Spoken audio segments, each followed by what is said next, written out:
Saudari dan saudara yang terkasih dalam Kristus, selamat sore, berjumpa kembali dalam seri mempersiapkan tempat bagi Tuhan bersama Santa Teresa Lisieux.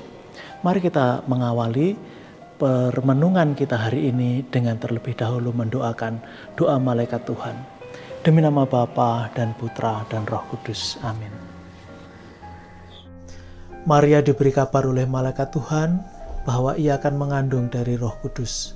Salam Maria, penuh rahmat Tuhan sertamu, terpujilah engkau di antara wanita, dan terpujilah buah tubuhmu Yesus. Santa Maria Bunda Allah, doakanlah kami yang berdosa ini, sekarang dan waktu kami mati. Amin. Aku ini hamba Tuhan, terjadilah padaku menurut perkataanmu. Salam Maria, penuh rahmat Tuhan sertamu, terpujilah engkau di antara wanita, dan terpujilah buah tubuhmu Yesus. Santa Maria Bunda Allah, doakanlah kami yang berdosa ini, sekarang dan waktu kami mati. Amin. Sabda sudah menjadi daging dan tinggal di antara kita. Salam Maria, penuh rahmat Tuhan sertamu, terpujilah engkau di antara wanita, dan terpujilah buah tubuhmu Yesus.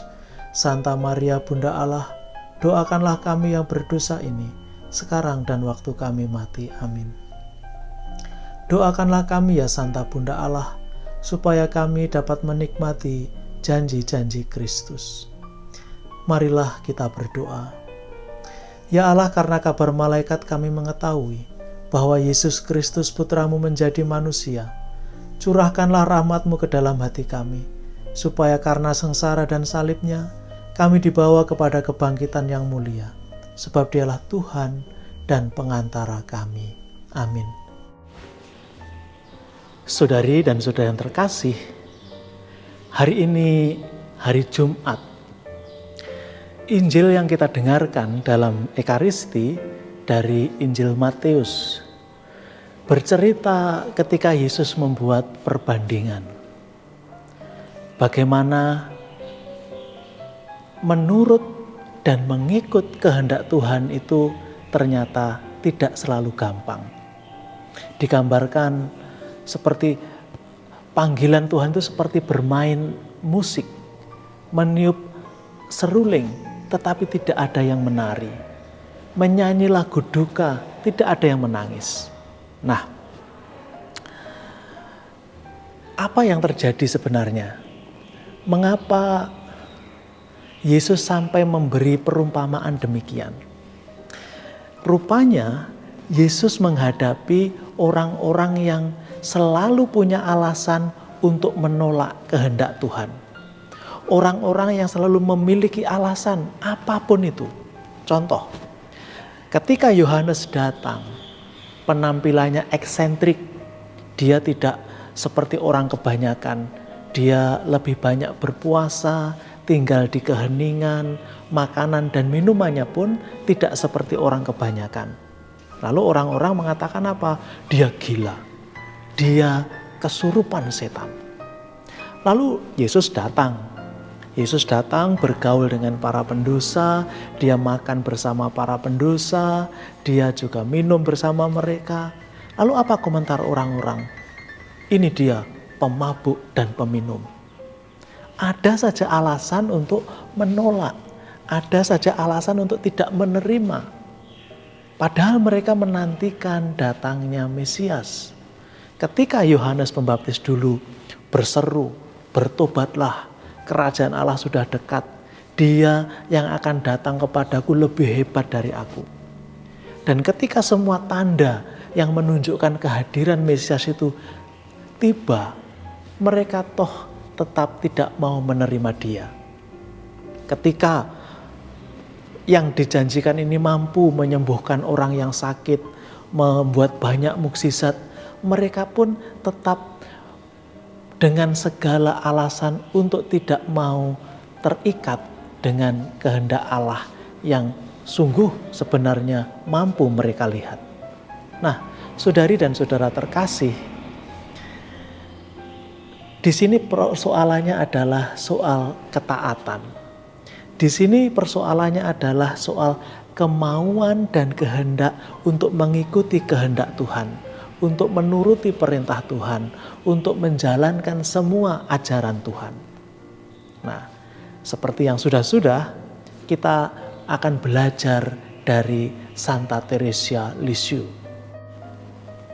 Saudari dan saudara terkasih, dalam bukunya Kisah Satu Jiwa, manuskrip C, halaman 219, jadi pada manuskrip C bab 10 dengan judul Cobaan akan Iman, Pencobaan akan Iman, Santa Teresia menulis begini: betapa manisnya boleh mengarahkan mataku kepadamu, mengarahkan pandanganku hanya kepadamu, dan itu memampukanku melihat kehendak Allah. Sebab dari awal Tuhan mengizinkan aku untuk menderita, untuk mengalami pencobaan iman. Dia telah menumbuhkan dalam jiwaku semangat akan iman di dalam hati, yang mana membantu aku untuk bisa melihat di dalam dirimu, bukan hanya sebagai ibuku yang tercinta, tetapi juga Yesus yang hidup di dalam jiwamu dan berkomunikasi dan menyampaikan kehendaknya kepadaku melalui engkau. Aku mengetahui dengan sangat jelas, Ibu terkasih, engkau mencoba mendidik aku sebagai seorang anak yang rewel, yang lemah, anak yang manja. Dan sebagai konsekuensinya, aku sekarang tidak memiliki kesulitan untuk membawa beban ketaatan. Karena bagaimanapun juga, aku merasa di dalam hatiku, aku tidak akan berubah terhadap engkau. Sikapku tidak akan berubah terhadap engkau. Dan juga cintaku kepadamu tidak akan berkurang, tidak akan turun meskipun engkau mendidik aku, merawat aku dengan berbeda. Saudari dan saudara terkasih,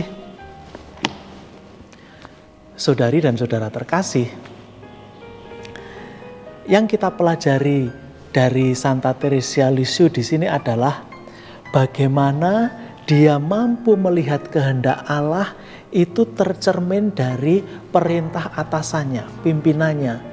Ibu yang dia katakan itu adalah pimpinannya. Dan bagaimana pimpinannya itu memperlakukan dia. Karena mungkin sifatnya yang agak rewel atau apa, dia mengatakan dirinya sendiri pun agak manja. Nah, tapi dia melihat melalui pimpinannya itulah Tuhan bekerja, Tuhan mengirimkan pesan, Tuhan mengirimkan kehendaknya untuk dijalankan. Maka Teresia mengatakan, aku tidak mengalami kesulitan. Nah, pertanyaannya adalah, mengapa Santa Teresia tidak mengalami kesulitan?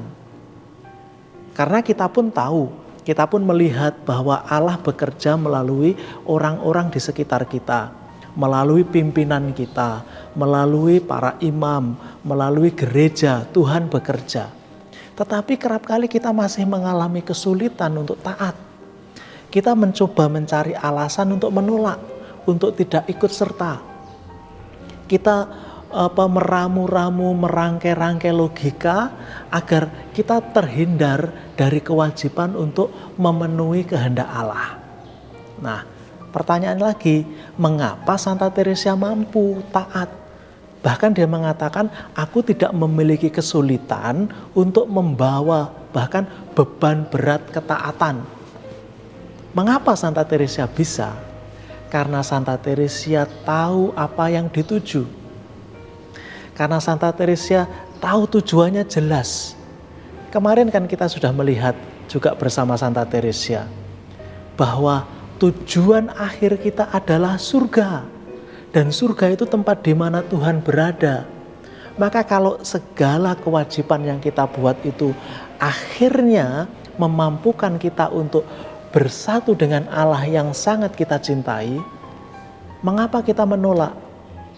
Contoh sederhana, Kalau kita hidup di dalam keluarga, lalu kita mencintai anggota keluarga kita, istri mencintai suami, suami mencintai istrinya, mereka tidak akan mengecewakan orang-orang yang mereka cintai. Kalau yang dicintai menginginkan sesuatu, pasti akan dibuat, meskipun berat. Seorang ayah bekerja dengan keras untuk siapa? Untuk keluarga, untuk anak-anak yang dia cintai. Kalau kita mencintai Allah, kita juga akan berlaku yang sama. Kalau kita benar-benar mencintai Tuhan, kita akan juga mengorbankan banyak hal untuk Dia yang kita cintai. Inilah yang dikatakan oleh Santa Teresia, aku tidak memiliki kesulitan untuk taat karena dia tahu dia taat kepada pribadi yang dia cintai. Saudari dan saudara terkasih, hari ini sampai di sini. Tuhan memberkati. Demi nama Bapa dan Putra dan Roh Kudus. Amin.